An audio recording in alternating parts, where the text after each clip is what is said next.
Contrasting Views on Life Success. Xiefeng. June 20, 2013.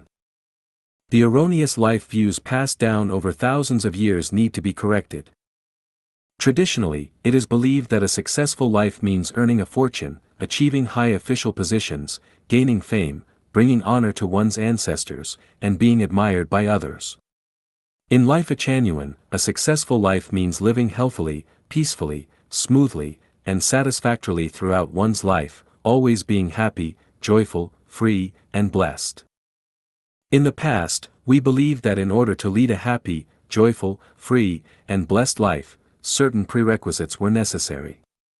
The primary condition was to possess wealth, assets, and a substantial material foundation. Simultaneously, one needed to stand out among others, making people around them admire, envy, and look up to them. How could one achieve all of this? Confucianism taught that, in books, one can find houses of gold, and in books, one can find faces as fair as jade. To become an extraordinary individual, one had to study diligently and exhaustively. Only through excellence in education can one gain recognition and official positions. Only with fame and authority can one amass wealth, allowing them to accumulate great fortunes. In the Qing dynasty, a virtuous magistrate for 3 years, amassing 100,000 silver taels. Even if one chose the path of an honest official, they could still acquire a substantial sum.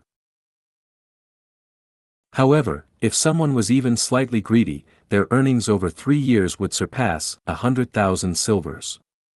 At that point, they could have whatever they desired, whether they craved respect, beauty, or even supernatural favors. Nevertheless, does this represent a successful life?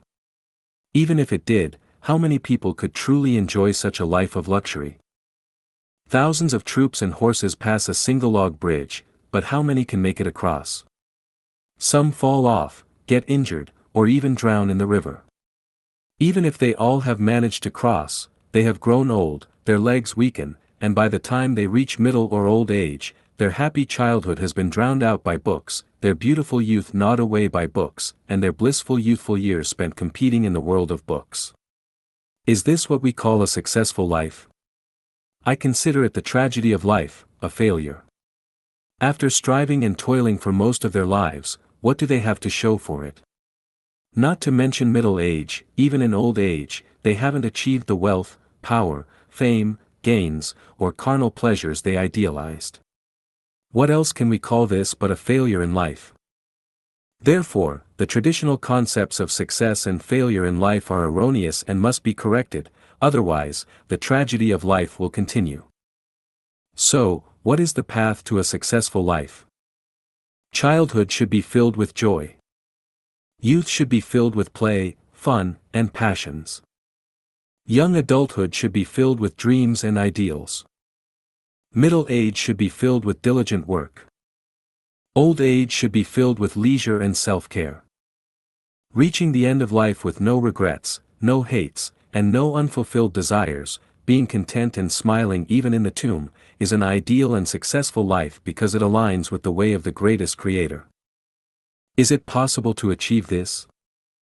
The answer is, undoubtedly. Where is this path? Answer: it can be found in the second home created by Lifechanyuan.